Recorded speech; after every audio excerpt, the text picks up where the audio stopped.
Assalamualaikum, selamat pagi Malaysia. Salam sejahtera Asia. Kembali lagi kita bersiaran secara langsung dalam Sejahtera Asia di pagi Selasa ini, raya yang ke-6. Hari ini 18 Mei 2021 bersamaan dengan 6 Syawal 1442 Hijriah.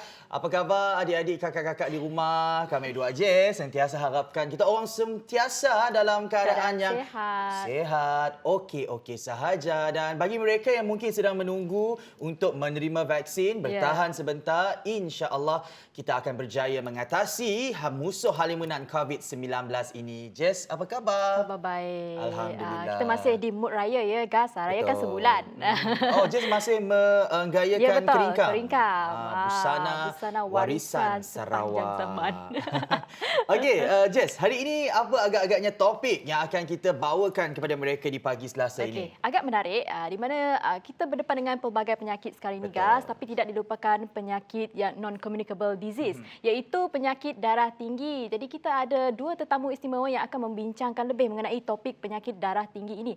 Dan juga tidak dilupakan walaupun bercuti sekolah, tapi slot pendidikan tetap diteruskan dalam Sejahtera Asia. Dan saya kira ini adalah masa yang sangat sesuai sebenarnya sebab PDPR sedang berlangsung. Jadi sambil-sambil itu bolehlah jenguk-jenguk kami di Sejahtera Asia melalui slot pendidikan the one and only Cikgu Azila. Okey, cakap mengenai penyakit darah tinggi tadi, Jess. Apa yang kita nak bicarakan juga pada hari ini yang perlu menjadi perhatian para penonton adalah garam tersembunyi. Yang mana menurut kajian yang dijalankan oleh KKM, garam tersembunyi ini lebih banyak kita konsum daripada garam yang ingat kita makan. Jadi ini merupakan punca kepada penyakit hipertensi ataupun darah tinggi. Macam mana nak tahu apa jenis darah tersembunyi, macam mana nak elakkan semuanya sehingga jam 8.30 pagi ini hanya dalam Sejahtera Asia. Baik, kita juga nak bicarakan mengenai satu topik hangat semalam yang mana sebuah acara berprestij telah pun berlangsung dan pagi ini topik yang akan kita bawakan itu adalah acara Miss Universe 2020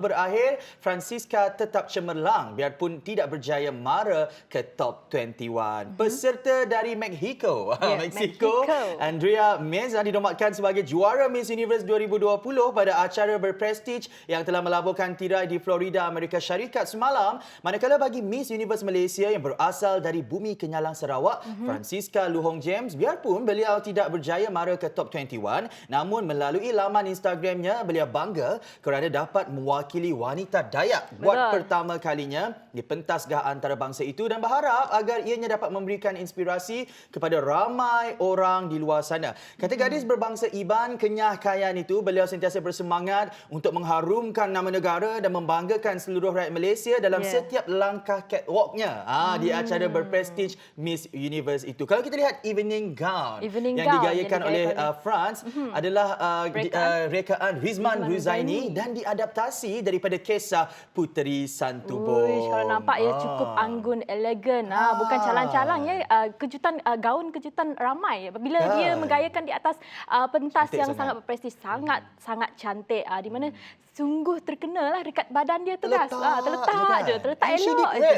Betul. Tapi mungkin ialah rezeki masih lagi tidak menyebelahi negara kita. Tapi kita tetap bangga, betul tak, Gas? Sebab wakil Sarawak belum ada lagi untuk bawa nama Sarawak ni ke peringkat antarabangsa. Wanita Dayak pertama di pentas Gah Antarabangsa Miss Universe 2020. Jess, sebagai seorang yang juga giat aktif dalam pertandingan Ratu Cantik ni, iaitu Miss Pitik Global Sarawak, semalam kalau dilihat dalam top 21 itu, siapakah yang menjadi kegemaran Jess sebenarnya? Bukan bias, tapi kalau dilihat, kalau nak dijadikan mentor lah ya. Selain daripada Malaysia lah. Betul, selain daripada Malaysia, saya memilih Peru, Gas. Peru, dia kenapa, punya Q&A perfect dan juga body language-nya perfect. Semua perfect lah bagi saya. Tapi mungkin bukan rezeki dia. Peru mendapat tempat yang ketiga. Maksudnya mungkin juri itu menilai bukan sahaja dari segi kepetahan mereka bercakap, mungkin dari segi gaya mereka berjalan ataupun rupa mereka. Dan Mexico ternyata memberikan apa yang juri mahukan. Jadi Mexico tahun 2020 dinobatkan sebagai Miss Universe. Miss Universe 2018. Saya ada juga buat research di mana kata Catriona Gray pernah membicarakan mengenai hal ini dalam sebuah temu bual yang mana mana sekiranya tinggal top 2, tangan kena di atas macam ni. Betul, memang macam tu kan? Betul Betul. Barulah dipercayai mereka akan menang dan dinobatkan sebagai pertandingan Ratu Cantik, juara kepada pertandingan Ratu Cantik itu. Betul Wish, betul. Gas memang banyak buat research ya. Sebab semalam kalau kita lihat, Mexico dan tempat yang kedua adalah dari Brazil. Brazil macam ni. Ya. Dan Mexico macam ni. Dan bila ternyata dia buat Mexico macam ni, betul. mendapat gelaran juara Miss Universe 2020. Yeah. Tetapi semalam kalau kita perasan, mereka tak dapat nak berpegangan tangan. Mereka hanya dari Jarakan jauh fizikal. sebab norma baharu. Betul. Kan. Tapi apa-apa pun kami ucapkan tahniah. Pertama Tahniah. pastinya kepada Francisca Lu Hong James dan yang kedua pastinya kepada kesemualah peserta-peserta ataupun ratu-ratu cantik negara Miss Universe 2020. Mereka tetap menang sebenarnya di hati Betul. negara masing-masing. Dan bercakap mengenai norma baharu tadi, Jess, pastinya kita nak bawakan juga kepada mereka perkembangan COVID-19 dan apa kata kita mulakan di seluruh Malaysia dahulu. Okey, baik. Semalam di mana bertarikh 17 Mei, Malaysia telah mencatatkan angka yang agak tinggi di mana kes baharu telah dikesan sebanyak 4,446. Jumlah positif sekarang ini, jumlah keseluruhan adalah sebanyak 474,556 dan kes kematian semalam dicatatkan adalah sebanyak 45 gas. Sangat tinggi ya, jumlah keseluruhan telah meningkat sebanyak 1,947 untuk kes kematian. Manakala kes sembuh baru dicatatkan semalam adalah sebanyak 2,784 kes dan menjadikan jumlah keseluruhan kes sembuh adalah sebanyak 429,103. Kalau kita nampak, Selangor masih lagi negeri tertinggi mencatatkan COVID harian iaitu sebanyak 1,650, diikuti Sarawak 433 dan Johor 391 kes. Ini sedikit sebanyak perincian secara menyeluruh di Malaysia. Jadi kita nak tahu apa yang berlaku di Sarawak pula, guys. Baik, di Sarawak. Sebelum itu, Sarawak di tangga yang keberapa, Jess? Kedua. Itu masih lagi angka yang sangat membingungkan. Betul. Jadi, untuk perinciannya setakat semalam 17 Mei, Sarawak mencatatkan 433 kes baharu COVID-19 dengan satu lagi kes kematian yang dilaporkan di Sibu. Miri mencatatkan 69 kes, Kapit mencatatkan 61 kes, Sibu 48 kes, Kuching 47 kes, Belaga 43 kes, Bintulu 29 kes, Pakan 25 kes dan beberapa lagi daerah yang lain. Anda boleh rujuk di Facebook JPBNS Sarawak. Pengarah Kesihatan Negeri Sarawak, Dr. Chin Zin Hing juga memaklumkan bahawa katil di wad unit jagaan rapi ICU bagi merawat pesakit COVID-19 di 4 hospital utama kerajaan di Sarawak kini telah penuh. Tambah beliau, jumlah alat bantuan pernafasan di 4 hospital utama milik kerajaan juga tidak mencukupi. Justru beliau merayu kepada semua agar membantu pasukan kesihatan dengan tinggal di rumah, tinggal dalam lingkungan keluarga masing-masing, segera lakukan saringan kesihatan jika mengalami gejala COVID-19 atau terdedah kepada orang maupun kluster, segera dapatkan rawatan, segera jalani saringan. Dan dalam hal itu, Kerajaan Sarawak kini juga telah bersetuju agar vaksin AstraZeneca digunakan secara sukarela susulan bilangan kes yang masih tinggi. Jadi bagi saya dan Jess, mewakili pihak Sejahtera Asia, acap kali kami pesan kepada anda terus amalkan 3W, wash, warn dan wear, dan elakkan 3C, crowded places, confined spaces dan close conversation. Senang sahaja, jaga SOP, insya-Allah kita dapat landaikan lekuk COVID-19 ini, kan, Jess? Untuk vaksin AstraZeneca tu, guys, sebenarnya masih lagi selamat kerana Malaysia belum lagi rekod sebarang kesan sampingan. Jadi Khairy Jamaluddin mengesahkannya bahawa Malaysia masih belum merekodkan sebarang kesan sampingan yang serius daripada pengambilan vaksin COVID-19 keluaran AstraZeneca sejak suntikan imunisasi itu mula diberikan pada 5 Mei lalu. Jadi jangan takut. Jadi masih lagi di tahap yang bagus ataupun selamat. Jadi sama-sama kita kalau ambil kita lihat vaksin. sebelum ini di Lembah Kelang, apabila mereka membuka pendaftaran secara sukarela untuk 200 lebih ribu vaksin AstraZeneca ini, kurang daripada 3-4 jam fully book. Maksudnya semua rakyat Malaysia, saya kira sekarang ini sudi untuk memberi kerjasama. Tujuannya hanya satu, untuk kita menang memerangi musuh halimanan ini. Baik, selepas ini kita akan bicarakan topik penyakit darah tinggi tadi. Tapi kepada anda di luar sana, berehat sekejap, jangan ke mana-mana, terus setia bersama kami hanya dalam Sejahtera Asia.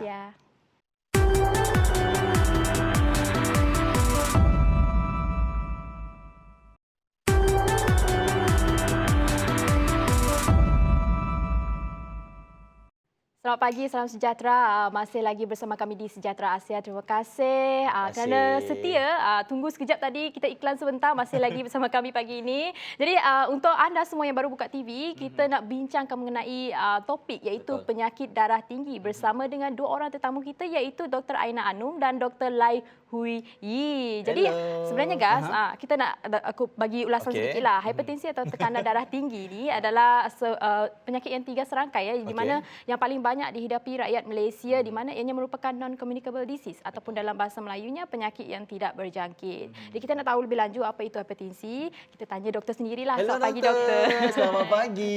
Pagi. Sarapan Selamat Raya. Sarapan Selamat ke Raya. puasa 6? Setakat ini masih bersarapan lagi. Lagi bersempat. Dr. Lai okey? Okey. Sempat breakfast pagi tadi? Saya tidak breakfast. Oh, tidak breakfast. betul Mungkin lah. itu cara untuk mengelakkan betul. hipertensi. Ke apa? Okey. Mana tahu? Kita nak tahu. Soalan Jess tadi, silakan. Jadi kita nak tahu Dr. Aina lah. Apa Okey. itu hipertensi? Mungkin boleh dijelaskan lebih lanjut lagi. Okey, terima kasih kerana menjemput kami berdua dalam acara pada pagi ini. Okey, untuk kita mulakan hipertensi ataupun kami dikenali sebagai tekanan darah tinggi di mana tekanan darah kita actually paras dia lebih tinggi daripada yang normal.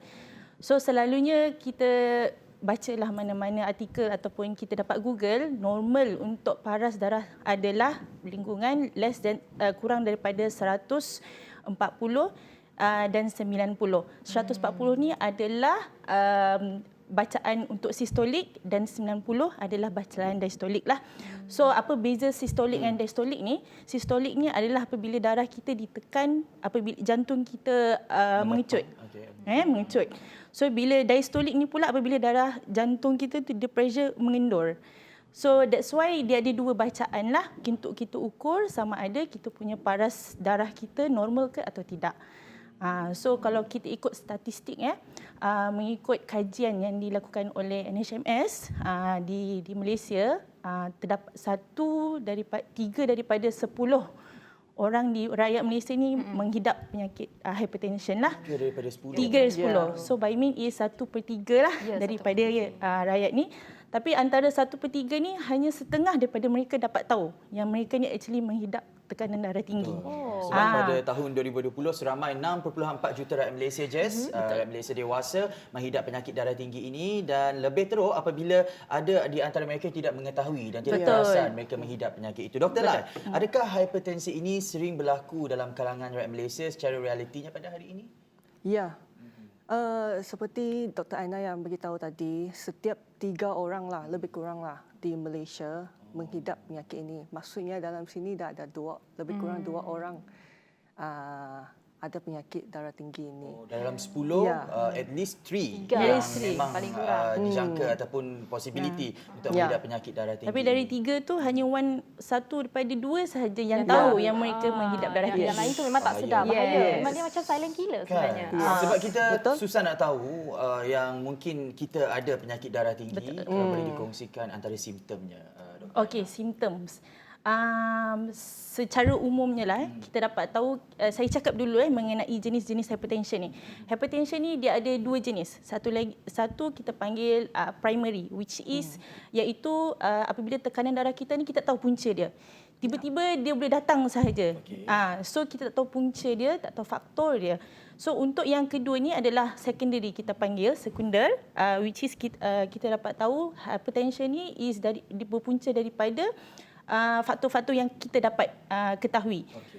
Salah paling penting lah yang kita kenal pasti adalah disebabkan oleh sistem dalam badan kita sendirilah, which is disebabkan oleh mungkin jantung kita, disebabkan buah pinggang kita ataupun disebabkan oleh kita punya hormon kita sendirilah. Tapi untuk yang primary tu disebabkan kita tak tahu dia punya penyebab dia. Tapi kita boleh ambil kira ada faktor-faktor risiko yang boleh menyebabkan seseorang tu menghidap darah tinggi lah. So faktor-faktor risiko ni seperti itulah, obesity, and then diet kita, and then orang yang kurang berfizikal, aktiviti fizikal, merokok, senaman dan sebagainya. risiko yang tinggi lah kita tu, panggil guys. tu. Kena buat senamannya Kena pagi-pagi. senang pas raya ni kan. Simptomnya kalau boleh dikongsikan. Simptom dia almost lingkungan 80 hingga 90% ni dia tak ada bergejala. So that's why macam Dr. Lai kata tadi, setengah daripada orang yang ada hypertension ni dia tak tahu yang dia tu ada hypertension. So tetapi apabila darah kita tu terlalu tinggi, Okey. sometimes kita akan dapat sakit kepala. Itu paling common lah. Okey. Kalau kita tengok cerita Korea ke apa kan, dia akan pegang belakang. Kat belakang. Itu adalah macam Itu maksudnya darah dia dah tinggi kan? consider macam tu lah. Si marah je kan? Consider macam tu lah. So paling tinggi juga kadang-kadang dia boleh effect kita punya visual kita. So kadang-kadang ada kan mata kita akan akan jadi kabur lah. Jelas. Sebab tak boleh nak fokus. Kita rasa pening kepala, sakit, kadang-kadang ada mual macam tu dah. Kalau bila ada simptom-simptom tu berlaku, cepat-cepatlah pergi ke hospital yang terdekat untuk dirawat lah. Cakap mengenai kesannya kepada mata, Dr. Lai, hypertensive retinopathy, kau boleh dikongsikan? Maksud hypertensive retinopathy actually bermaksud bila tekanan darah dalam saluran darah di bahagian mata jadi tinggi. Jadi dia menyebabkan pressure yang tinggi, so oksigen dia tak sampailah ke bola mata. Jadi dia akan kira merosakkanlah mata. Ada efek juga ya sampai ke mata. Yes. Tahap bahaya tu kan, Jess? Kita nak tahu tahap bahaya penyakit darah tinggi ni, Dr. Lai. Terpulang sebab tekanan darah tinggi ni actually boleh dirawat dengan senang dengan ubat. Tapi kalau tidak berubat, dia akan menyebabkan komplikasi-komplikasi lah, seperti retinopati atau jadi buta. Atau Boleh sampai menjadi buta sekalipun. Yes, boleh. Okey, Dr. Lai juga. Sebab tadi seperti yang Dr. Aina maklumkannya mengenai faktor-faktor. Sebab mengenai faktor-faktor mungkin disebabkan obesiti dan juga sistem dalaman. Jadi kita dah tahu adakah faktor daripada keturunan merupakan salah satu juga penyumbang? Ya.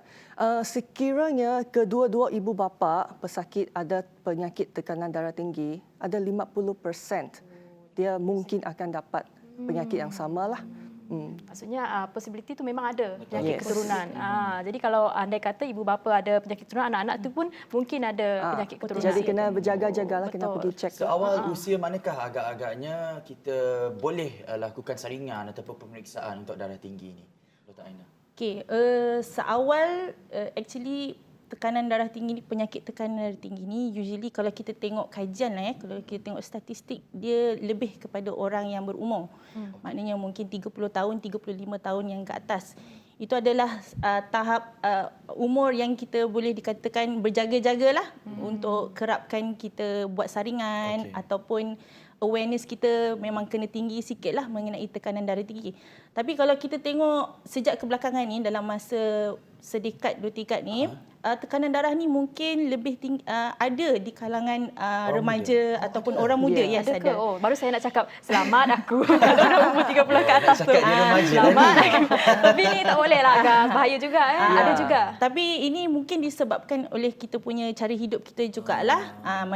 Macam kita cakap tadi, ada 2 jenis, primary essential ataupun yang kedua secondary. So essential ni mungkin disebabkan boleh dijangkiti di kalangan orang-orang yang di kalangan muda lah. Saya kira mungkin juga disebabkan oleh macam-macam bentuk makanan Betul, pada hari betul. ini. Sekarang ni memang menggunakan gas. banyak bahan pengawet dan sebagainya. Itu merupakan salah satu faktor. Okey, Dr. Aina, Ya, saya. apa yang perlu dilakukan oleh mereka di luar sana sekiranya mereka tahu mereka untuk mengesan penyakit darah tinggi? Okey.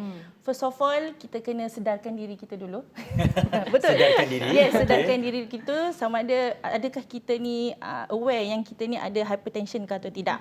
Itu pertama. Kedua, kita kena tengok background kita dulu.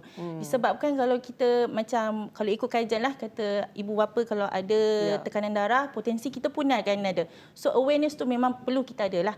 Yang kedua, bila kita ada awareness, kita akan rasa berjaga-jaga kat dalam diri kita, kita akan jaga semua risiko-risiko dia yang boleh menyebabkan tekanan darah kita berlakulah. Then that time kita kena jaga lifestyle kita lah. Maknanya semua risiko-risiko tinggi seperti merokok, minum arak, makan benda-benda yang garam yang tinggi, semua itu kalau boleh kita kena elakkan lah. Dan bila kita dapat kontrol, since dia ada essential then kita kena kerap buat saringan juga. Kalau boleh kita buat saringan kendiri. Mungkin kita beli The machine? mesin di rumah di Seperti Falka nak Farmasi. cek gula pun, garam pun kita boleh saring sendiri di rumah. Garam tak boleh. Gula. Garam Oh, gula boleh. boleh, Oh, garam tak boleh. Yang saringan kendiri tu untuk apa? Untuk tekanan darah kita. Oh, tekanan Yes. darah. Mesin tu. So untuk tekanan darah selalunya kalau kita cek darah, kita boleh tengok kita punya dalam galian kita dalam badan lah sama ada normal atau tidak lah. Tapi kalau yang lebih senang lah, kita just beli mesin untuk kita pump, kita cek kita punya tekanan darah sama ada normal atau tidak. So macam saya kata tadi, kalau BP tekanan darah tu lebih daripada 140-90 tu, itu dah consider dah ada hypertension lah.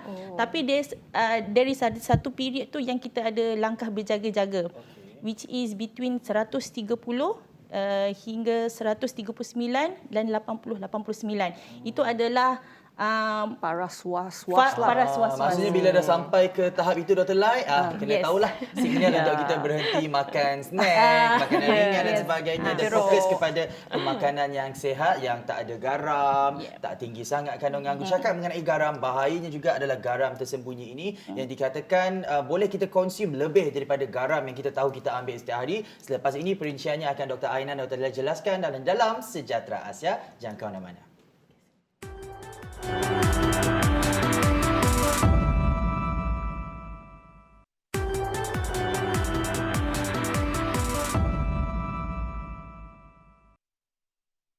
Di luar sana, pastinya kami ingin sapa anda terlebih dahulu selamat pagi, dan pastinya mereka yang hendak bersiap untuk pergi ke kerja, janganlah lupa untuk bawa peralatan ataupun senjata norma baharu. Apa itu, Jess? Pelitup muka, hand sanitizer dan sebagainya. Dan kepada adik-adik kakak-kakak di luar sana, ingin kami orang pesan juga, janganlah kuat ngerepah. Especially golongan ibu-ibu tu Darah tinggi. sambil mengumur rumah, sambil menyapu lantai, anak masih tidur, ngerepak suara ke langit. Cuci. Ia boleh juga menjadi faktor kepada penyakit darah tinggi selain daripada garam ni. Baik. Ni nak pujuk mak dia sendiri. Jangan lepak. Faham. Soalnya dia ke langit. Kalau dia marah. Okey, Dr. Aina dan Dr. Lai, kalau kita cakap mengenai garam tersembunyi, perinciannya Dr. Lai. So sebenarnya Pertubuhan Kesihatan Awam atau yang kita lebih kenali sebagai WHO sarankan kita orang dewasa makan 5 gram of garam every day. 5 gram itu kurang dari satu sudu teh. kecil tu. Ya. Jadi untuk yang kita dekat rumah masak, actually kita boleh control. Senang untuk kita control, tapi yang kita dikenali yang atau kita tidak sedar is what you say lah, yang garam tersembunyi macam dalam proses food kita, dalam sausage kita, atau Seperti sausage atau kita punya burger patty tu, Alah, sos semua tu kita, favourite. kicap Alah. kita, tanpa Makanan segera sedari hari kita ini akan makan banyak. Yang kita senang nak dapat drive-thru. Atau Semua favourite. Ya, atau sambal-sambal kita buat dekat rumah, tanpa disedari kita akan letak terlalu banyak atau kita makan terlalu banyak dalam satu hari. Okeylah. Mungkin kepada mereka yang pemasin di luar sana, macam Jess pun Saya sedikit pemasin. sikit makan masin kan. kita suka. Ada tak alternatif Dr. Aina ataupun cara untuk menggantikan garam ini tetapi secara dengan lebih sihat mungkin? Okey, untuk orang Bahan yang cukup rasa. penggemar masin ni kan, macam mana saya nak cakap? Sebab dia ikut umur. Muda-muda ni, bagi saya lah, muda-muda ni kita memang suka benda yang berperasa. So actually untuk alternatif is actually kita cuba kurangkan kita punya lifestyle actually. Kurangkan gula, tengok apa kita punya perubahan yang boleh berlaku. And then setahu saya lah, kalau ikut makin umur kita meningkat, kita punya perasa kita, taste kita akan kurang. Yes. The sensitivity of our tongue. Taste kita akan kurang. Itu No wonder lagi lah kita orang nak- nak bawa banyak. Kan labur banyak sikit lah. Jangan kuat sangat makan ikan masin lah.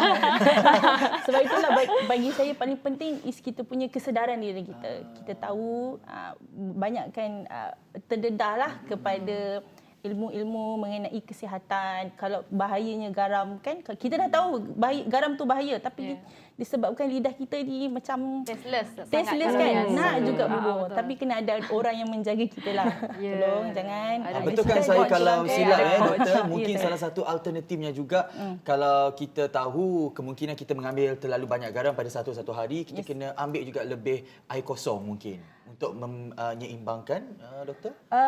Tak juga. Bagi saya lah. Sebab kandungan ataupun sukatan dia tu still sama. Ya. Dengar tu So kalau kita bubur air pun tapi kita tetap guna 2 sudu garam tu still sama juga. Itu taktik Jess tu. Okey. Sebab saya nak tahu juga. Sebab kita tahu ada antara pemakanan yang tidak boleh diambil tadi seperti sausage dan sebagainya. Makanan berawet lah. Jadi Dr. Lai, apa mungkin antara makanan yang baik untuk orang yang mengalami penyakit darah tinggi ni? Kurangkan makanan yang bergaram dan berkolesterol atau berlemak lah. Oh, tapi lebihkan sayur macam tu. Sayur semua orang Ada tak perlu makanan makan spesifik banyak. untuk orang yang menghidap penyakit darah tinggi ni? Ada tak? Biasanya kebanyakan masa will nasihatkan untuk kurangkan garam lah dan garam berlemak. saja. Yes. Itu nampak macam susah Macam sebenarnya disebabkan budaya kita di Malaysia. Tapi itulah kata orang sentiasa bersederhana. Yes. Kalau kita rasa macam ada terlebih sikit, kurangkan. Macam berhenti sebelum kenyang. Jangan makan manis sangat, jangan makan masin sangat. Air pun tak boleh konsum banyak sangat sehari kan. Ada juga side effectnya. Pembunuh senyap. Itulah penyakit hipertensi ataupun penyakit darah tinggi. Topik yang kami bawakan pada hari ini. Kenapa pembunuh senyap? Sebab pada peringkat awal gejalanya susah untuk kita perasan. Jadi Dr. Aina, bagaimana caranya untuk kita rawat hipertensi? Okey. Seperti saya kata tadi, untuk merawat senang saja actually. Kita jumpa doktor, kita tanya dia, "Doktor, adakah saya ada hypertension atau tidak?" Tapi kalau sebagai doktor kan, bila kita tengok orang tu, jumpa orang tu, kita examine dia, kita akan tengok sama ada, memang anda ada menghidap tekanan darah tinggi. Tapi bukan disebabkan oleh satu bacaan saja. Kita actually monitor dia dulu. Once bacaan pertama, then kita kurangkan. Maknanya kita tak guna terus ubat. Kita akan cuba tukar cara hidup dulu. Cara hidup and then kurangkan stres. Then selepas beberapa lama, then kita check balik. Kalau tetap lagi tinggi, baru kita syorkan makan ubat. Kenapa agaknya syorkan untuk makan ubat itu adalah pilihan kedua, Dr. Lai? Adakah disebabkan ubat bagi penyakit darah tinggi ini punyai kesan sampingan yang tertentu? Semua ubat ada kesan sampingan dia lah. Jadi ubat hypertension dah kira lama. Oh, kena ambil Bukan dalam tempoh yang masa yang lama. how to say, ubat darah tinggi ni bukan ubat baru. Yang kita belum tahu apa kesan sampingan lama dia. So walaupun lepas you start ubat tekanan darah tinggi, kalau sekiranya kamu ada rasa tidak sihat, atau tidak sedap hati, tidak sedap badan, you balik pergi jumpa doktor lagi. Mungkin ubat tertentu tu yang diberi tidak sesuai dengan kamu. Ubat darah tinggi banyak jenis. Betul. Jadi kalau jenis A ni tidak sesuai, kita boleh tukar jenis lain. Oh, macam tu. Rupanya ada berperingkat. Sebenarnya nak ubah cara lifestyle kita dahulu baru dia bagi ubat. Itu yang Lepas tu paling kalau ubat tu tak sesuai, dia tukar lagi ubat lain. Macam Maksudnya tu. kategori ubat darah tinggi ni ada berbeza-beza berbeza-beza. mengikut tahap darah tinggi yang dihidapi oleh pesakit-pesakit yang mengalaminya. Okey, mengukur tekanan darah secara berkala. Jika ianya dilakukan di pusat-pusat kesihatan, mungkin ada alternatifnya. Lebih-lebih lagi semasa musim pandemik ini, doktor. Sebab ada mungkin antara kita yang masih risau dan takut untuk pergi ke pusat-pusat kesihatan.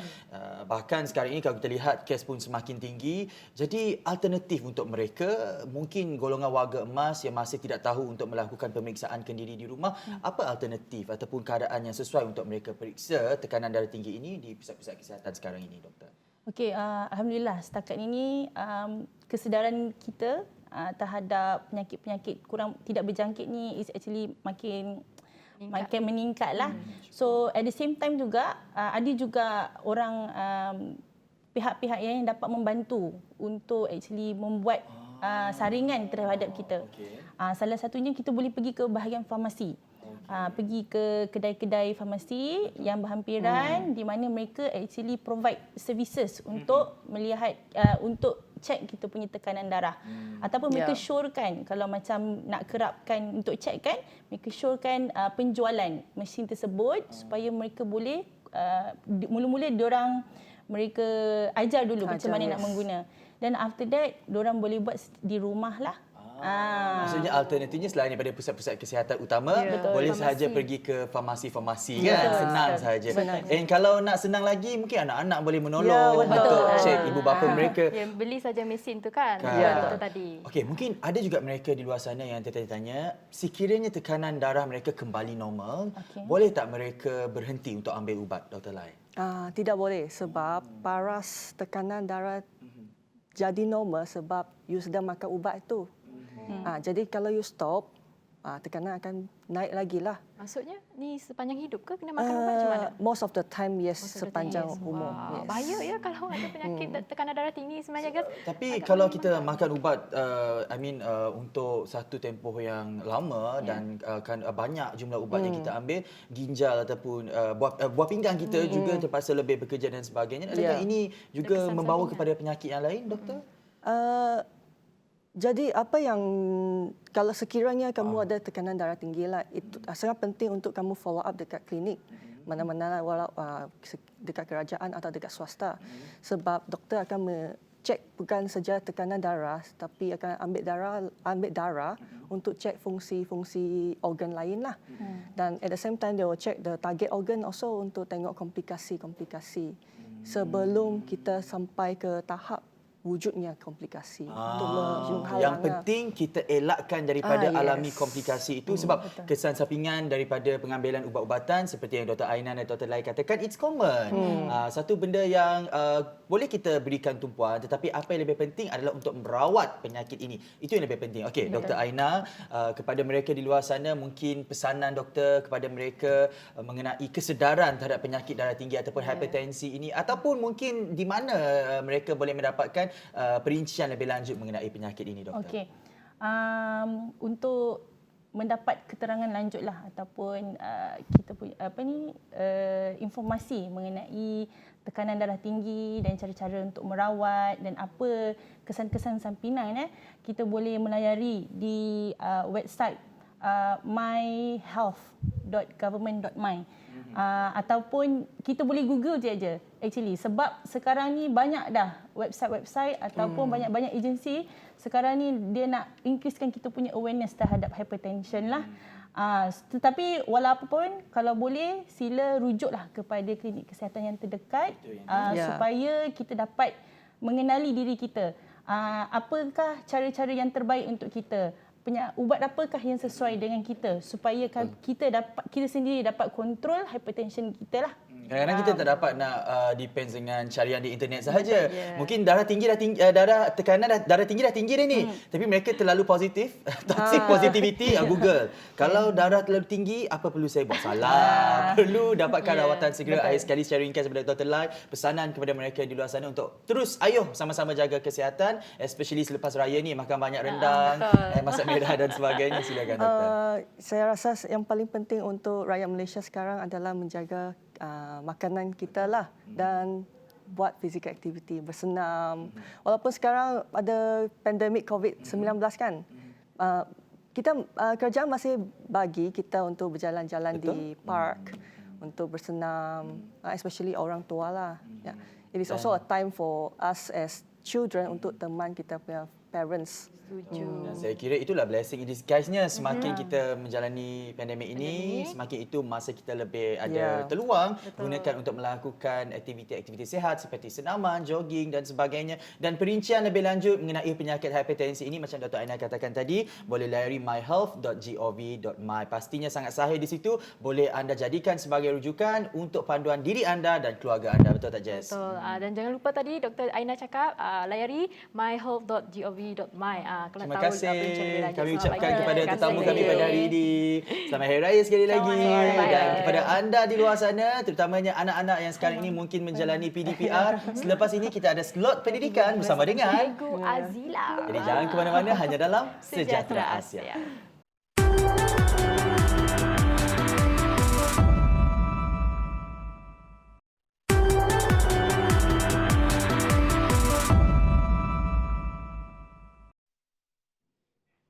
Topik yang menarik pagi ini iaitu mengenai penyakit darah tinggi bersama dengan dua orang doktor kita tadi. Jadi untuk topik yang seterusnya guys, tak sabar nak belajar. Dah lama bercuti, berkarat dah otak.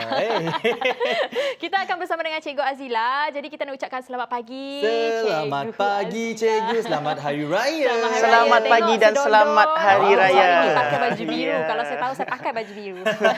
Cik. Biasa hari ni kita dapat pakai baju raya kan. raya Semangat dia sebulan, masih. Cikgu. Ya, semangat dia masih. Cikgu jangan hipertensi sangat hari ini. Cikgu tak boleh InsyaAllah marah-marah.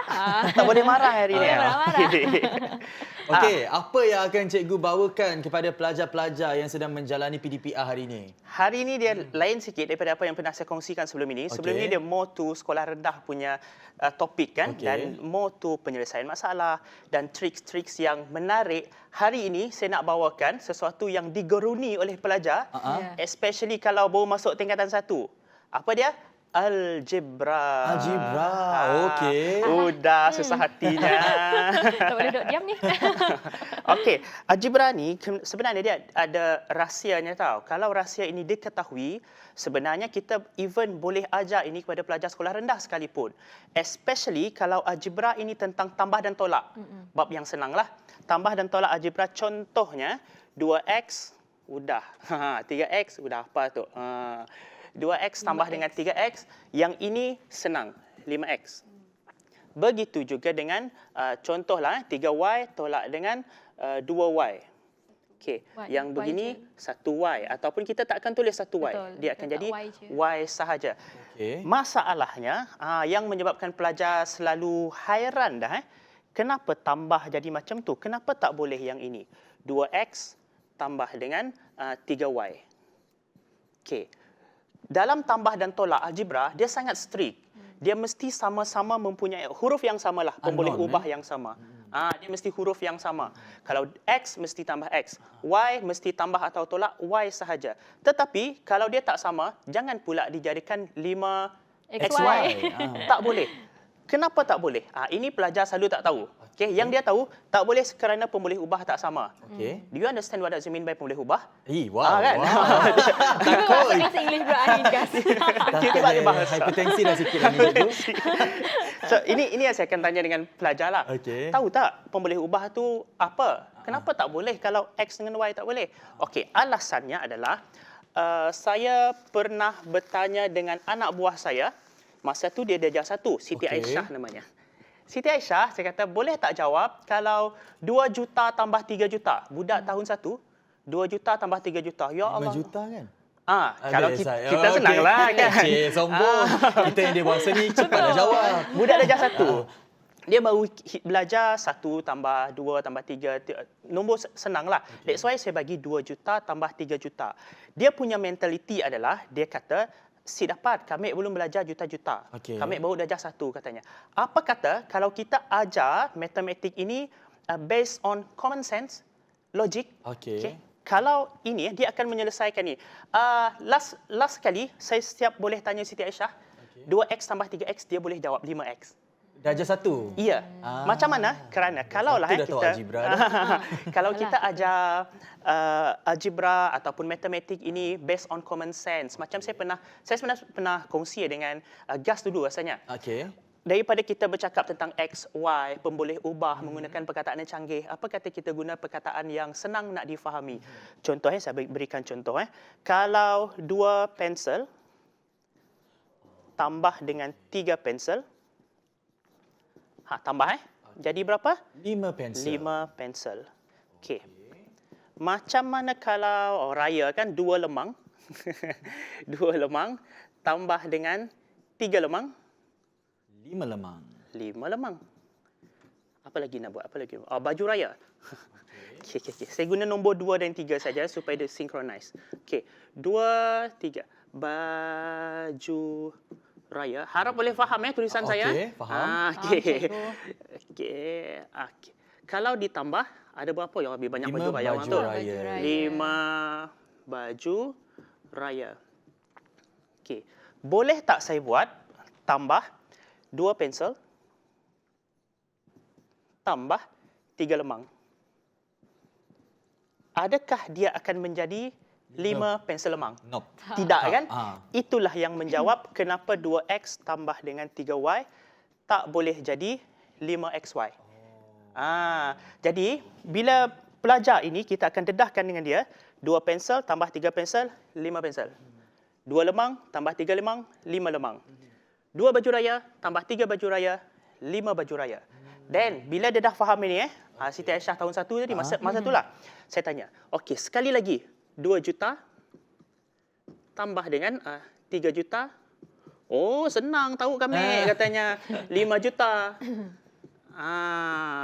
Lepas tu, saya cuba lagi. Kalau saya bahasakan di Pak Anjang. Okey. Oh, kita Anjang juga. Kami Anjang. Kalau Pak Anjang tanya 2X tambah dengan 5X, tambah dengan 3X. Sama aja Pak Anjang, 5X lah. Dah boleh jawab dah. Boleh jawab. Saya rasa yes, berjaya. Maksudnya Eksperimen dekat berikan anak buah dia sendiri. objek yang sebenar. Kalau guna XY pada peringkat awalnya mungkin susah untuk mereka faham sebab mungkin kejutan juga. Daripada sekolah rendah nak pergi ke sekolah menengah tingkatan 1 tu mereka tak biasa dengan pemboleh ubah macam X dan Y ini. Dedahkan mereka dahulu dengan penggunaan subjek lain lah. Seperti contoh lemang, pensel, sekeliling dia pun buku. boleh.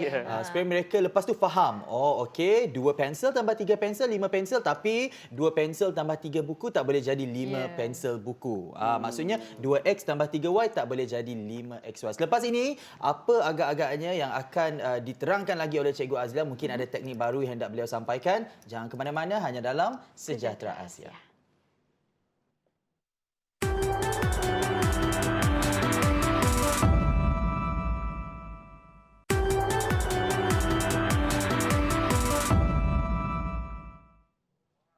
Kembali lagi dalam Sejahtera Asia dan kita masih lagi dalam slot pendidikan bersama dengan Cikgu Azila. Tapi sebelum tu, kepada anda yang mungkin terlepas siaran kami sebelum ini ataupun secara langsung pada hari ini, boleh juga layari kami di Facebook sebab kami juga bersiaran langsung di Facebook pada ketika ini. Ataupun mungkin tak sempat tengok pada pagi ini, jangan risau, boleh cari kami di YouTube Sejahtera Asia TVS. Okey Cikgu Azila, boleh sambung pengajian Kita ulang hari ini. sekejap yang ni. Takut ada yang masih tertanya-tanya, dia tak dapat catch up mungkin.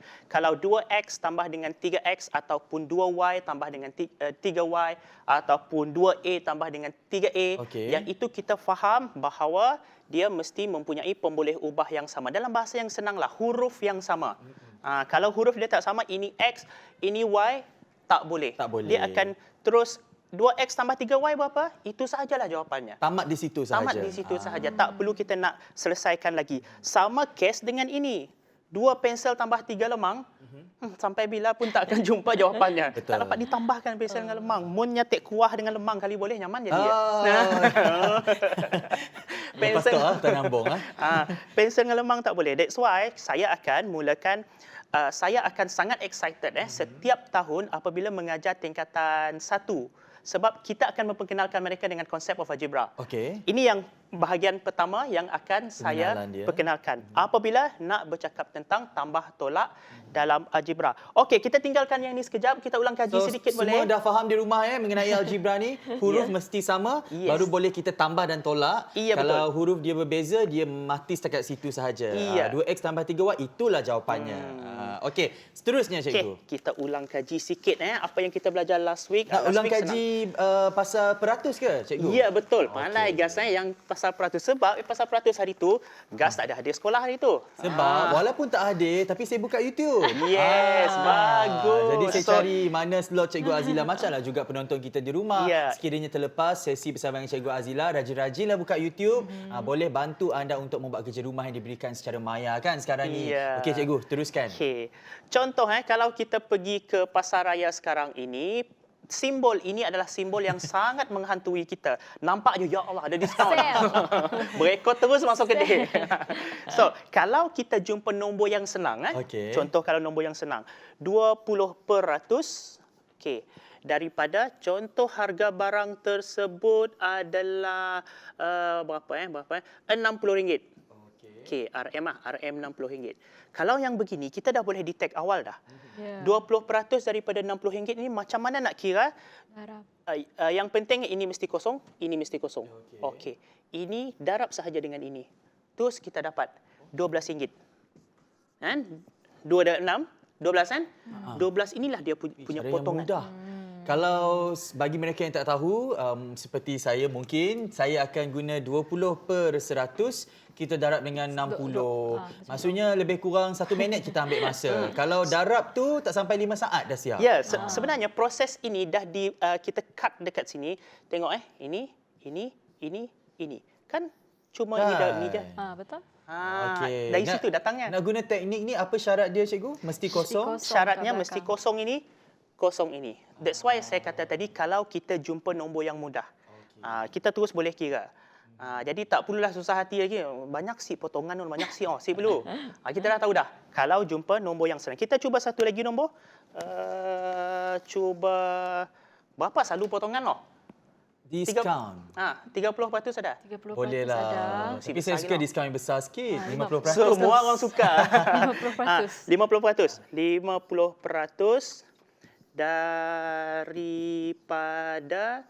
berapa? Berapa harga barang selalu dibeli kita? Nak beli, saya beli mudah-mudah je cikgu. Mungkin RM80. RM80. Tak tahu Mahal berapa. je dari tadi tu. So, yang begini pun senang. Tak perlulah buat yang ni dalam otak kita kalau kita nak Ambil illustrate masa kan. 8 Ni kita nak ingat di atas bawah ada apa nak potong lagi. Tak perlu. Ini saja. 5 darab terus dengan 8 and then dapat RM40.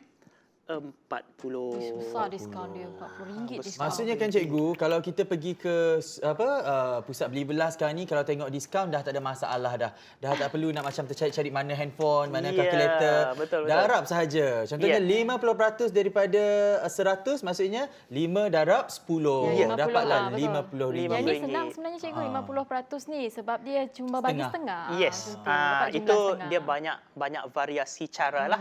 Okay, mungkin kalau 50% kita dah tahu kan 50% is half. Setengah. So kita setengahkan saja ini.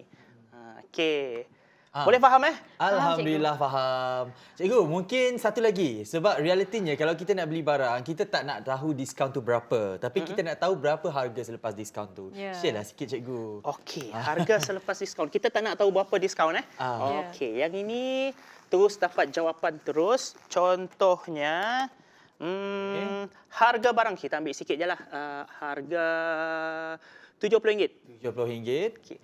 Dia punya diskaun taklah banyak sangat. Contohnya Dia berapa? mandi-mandi. 40 lah, 40%. Okey, 40%. 40% daripada tulisan saya ni. Bolehlah.